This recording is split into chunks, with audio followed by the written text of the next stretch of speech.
pancréas, tant de gourmandise, si peu de temps.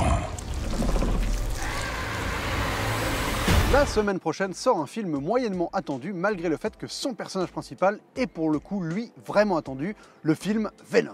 Et je dois vous avouer que j'ai vraiment peur d'une chose avec ce film, qu'il essaye de nous faire de Venom un faux anti-héros. Alors déjà, qui est Venom? Alors théoriquement, Venom, c'est pas quelqu'un de précis. C'est une association entre un symbiote et quelqu'un. Il y a donc plusieurs Venom en fonction des autres avec lesquels le symbiote s'est associé. Mais le Venom qui va nous intéresser là, c'est celui du film, c'est donc le premier Venom, Eddie Brock. Dans les comics, l'histoire d'Eddie Brock, elle est vraiment passionnante parce qu'elle est mais ultra dramatique. C'est un journaliste déchu suite à de fausses révélations qui va vivre une vraie descente aux enfers à la fois professionnelle et familiale, ce qui va le conduire à tenter de se suicider dans une église, au même moment où Spider-Man utilise les cloches de cette église pour se défaire du symbiote qu'il avait pris antérieurement. Le symbiote va donc passer de Spider-Man à Eddie Brock, le transformant en Venom. Venom est donc né du symbiote qui avait été associé à Peter Parker en tant que premier hôte. Finalement, malgré son côté vraiment rushé, le Eddie Brock et donc Venom de Spider-Man 3 de Sam Raimi était plutôt fidèle aux comics.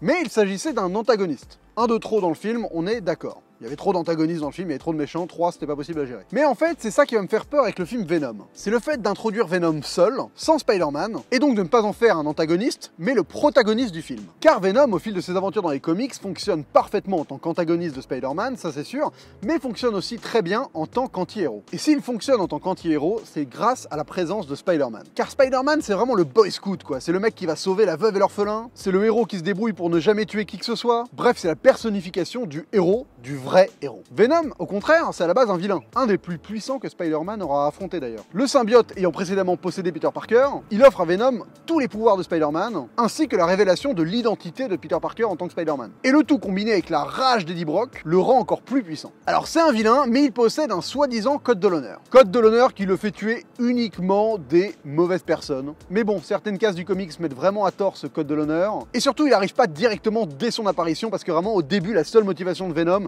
c'est de tuer Spider-Man à tout prix. Et vu que Spider-Man il est pas méchant, et bah son code de l'honneur il est foireux. Dès le départ. Mais Venom ne restera pas un simple antagoniste. Et c'est ça qui le rend génial. Parce qu'il va devenir justement petit à petit dans les comics ce qu'on va appeler un anti-héros. Alors c'est quoi le principe d'un anti-héros? Il y a plusieurs catégories d'anti-héros, mais globalement, c'est un héros qui ne porterait pas tous les attributs typiques du héros. Soit un physique défaillant, soit par exemple un sens moral défaillant. Et ça va être le cas de Venom. Et on est obligé de constater que dans le panorama des blockbusters hollywoodiens, les anti-héros sont hyper rares. Car même quand ils ont le matériel parfait, je parle de toi bonhomme, les studios n'ont finalement jamais le courage d'en faire réellement des anti-héros. Des vrais quoi, des méchants qu'on suivrait en tant que héros. Finalement dans les blockbusters hollywoodiens, ce qui se rapproche le plus d'un anti-héros, ça va être les antagonistes bien écrits dont on va comprendre les motivations. Donc on peut penser par exemple au Vautour dans Spider-Man Homecoming, ou à Killmonger dans Black Panther, deux antagonistes qui sont vraiment les méchants du film, mais dont on comprend les motivations, dont on va avoir un peu d'empathie, ce qui va générer un petit sentiment d'anti-héros, mais vu qu'ils sont traités comme des antagonistes, ce ne sont pas des anti-héros. Ce sont des méchants, des antagonistes, qui sont bien écrits, certes, mais ce ne sont pas des anti-héros. Les deux quasi-exceptions récentes sont peut-être Thanos et Deadpool, qui dans deux registres totalement différents, peuvent s'approcher de ce qu'on pourrait appeler un anti-héros. Thanos agissant à la fois en tant que protagoniste de l'histoire, car c'est celui qui fait avancer l'histoire, mais étant l'antagoniste du film, car c'est celui qui affronte les héros, il flirte avec le concept d'anti-héros, mais ce n'est pas vraiment un anti-héros. Quant à Deadpool, c'est pour moi un héros certes irrévérencieux, mais ça reste un héros et non pas un anti-héros. Pour trouver un vrai anti-héros, on peut par exemple aller chercher dans les séries télé, là où les risques sont moins élevés et où le public a le temps de s'habituer à un personnage pour continuer de s'attacher à lui malgré des choix problématiques. Pour moi, l'exemple le plus célèbre récemment, ça va être Walter White dans la série Breaking Bad.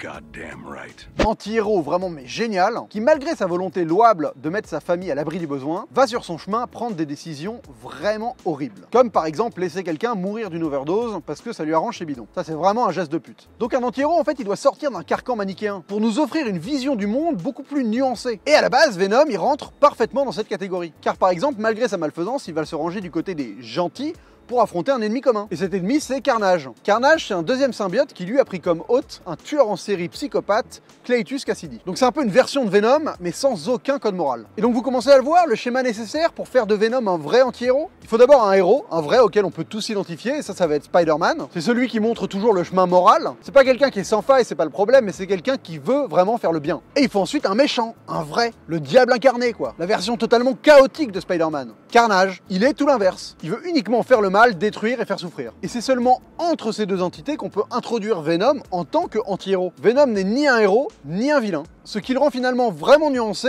et donc fascinant. C'est un vrai personnage ambigu, qui va jamais tomber définitivement d'un côté ou de l'autre du spectre. Gentil pour combattre un ennemi commun, mais totalement méchant quand il s'agira de tuer tous les autres symbiotes, même les pacifistes. C'est un héros qui pense qu'à lui en fait. Et pour moi, c'est uniquement dans ce schéma-là que le personnage de Venom peut nous surprendre. Dans le sens où on aurait peut-être eu envie qu'il devienne bon, mais qu'il ne le fasse jamais réellement. On veut croire en lui, mais on peut jamais vraiment s'y autoriser. Et c'est ça qui fait un vrai anti-héros. C'est chiant ce bip, très très chiant. Et donc, revenons au film. À moins d'une énorme surprise, Spider-Man ne sera probablement pas dans le film. Donc on va suivre vraisemblablement l'origin story de Venom. Bon, déjà il y a un élément clé de l'origin story de Venom qui est Spider-Man qui ne sera pas présent dans le film. C'est pas un drame, pourquoi pas, hein, on peut créer une nouvelle origin story, c'est pas un problème. Ce qui me dérange, c'est vraiment le schéma qui a l'air de se présenter quand tu vois la bande-annonce du film. Enfin, les multiples bandes-annonces du film, parce qu'il y a eu tellement de bandes-annonces que tu as l'impression déjà d'avoir vu le film, mais c'est un autre problème. Le schéma est le suivant. On a a priori Eddie Brock / Venom, unique protagoniste du film, qui va donc être tiraillé entre la volonté d'Eddie Brock de rester quelqu'un de bien, comme l'indiquent certaines phrases de la bande-annonce. Je suis vraiment désolé. On ne peut pas agresser tout le monde. Et la volonté du symbiote de faire ce qui bon lui semble. On peut faire tout ce qu'on veut. Bon, dans l'idée, pourquoi pas. Le truc, c'est que dans le comics, on avait d'abord toute une première partie où Venom était traité en tant que vilain. Là où dans le film, on a direct un autre antagoniste, une sorte de multinationale, qui fait des expérimentations douteuses sur des humains. Génial, super original. Et j'imagine que c'est de ça que va résulter l'apparition de Carnage. Donc on récapitule rapidement. On a un mec qui va enquêter sur des salauds qui font des expérimentations affreuses. Ces salauds vont vouloir buter ce mec-là, et ce mec-là est plus ou moins possédé par une entité maléfique qui va finalement l'aider à se débarrasser des méchants qui le poursuivent. Enfin, à quel moment on va pas être d'accord avec ce que fait Venom dans le film là? Pour moi, on va clairement tomber dans le syndrome Suicide Squad, avec des soi-disant anti-héros qui se comportent exactement comme des héros lambda le feraient. Alors c'est pas parce qu'ils sont un peu nonchalants, qu'ils disent des gros mots, que peut-être qu'ils se permettent de donner des coups à des femmes, que ça en fait des anti-héros. Non, c'est pas ça un anti-héros. Car un anti-héros, c'est quelqu'un qui fait des vrais choix de connards. Des choix que le public désapprouve, des choix injustes. Un anti-héros, c'est supposé nous bousculer. Comme par exemple dans le film Nightcall avec Jake Gyllenhaal, où le protagoniste pousse notre capacité à s'attacher à une ordure au maximum. Et pourtant, ça marche. Malgré des choix affreux, on a envie qu'ils s'en sortent. C'est un super film Nightcall, franchement foncé. Mais là, dans Venom, je vois absolument pas Sony avoir le courage de faire ça. Je les vois pas avoir le courage de nous présenter un Venom vraiment problématique. Un Venom qui nous bousculerait dans nos choix moraux. Un Venom qui tuerait volontairement un innocent, par exemple. Je vois pas du tout faire ça. Même si c'est pas vraiment ça le personnage du comics, mais je le vois pas faire des choix problématiques. Et c'est vraiment dommage parce que c'est là qu'un film ou qu'une série devient réellement passionnante. C'est là où ça prend une nouvelle dimension. C'est quand ça nous permet d'explorer une partie de l'humain qu'on n'a pas l'habitude de voir tous les jours. Et Venom, c'était un héros fait pour ça aussi. Surtout que maintenant le film il est PG-13, ça veut dire qu'il est même pas violent graphiquement.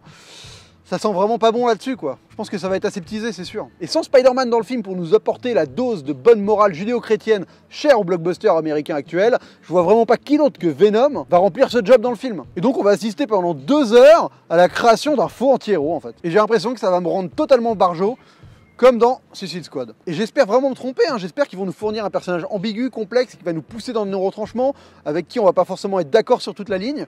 Mais honnêtement, voilà, j'ai peur, j'y crois pas une seule seconde à l'heure actuelle. Et j'espère être surpris mercredi prochain. Donc c'est tout pour cette petite réflexion sur les anti-héros et les blockbusters hollywoodiens, parce que globalement, c'est vraiment un sujet qu'ils n'arrivent pas à traiter à l'heure actuelle. Donc il faut plus se pencher sur par exemple le cinéma japonais ou coréen, qui est très très fort pour traiter les anti-héros. Beaucoup plus que le cinéma hollywoodien. Ils ont peur, ils ont vraiment peur qu'on apprécie pas un personnage, ils se chient dessus. Mais si tu fais un film Venom, faut pas qu'on apprécie Venom. Venom, il doit être justement à la fois repoussant et à la fois fascinant, c'est ça Venom pour moi. Écoutez, c'est tout pour cette vidéo, n'hésitez pas à liker, partager, mettre un pouce vers le haut, mettre un commentaire si vous pensez que je dis que de la merde ou pas, et à aller sur mon lien YouTube pour regarder des pubs et pouvoir me financer d'autres vidéos. Bref, c'est cool, on se retrouve très vite pour la sortie de Venom, je pense que je fais quand même une critique à chaud. Et d'ici la prochaine, bonne toile!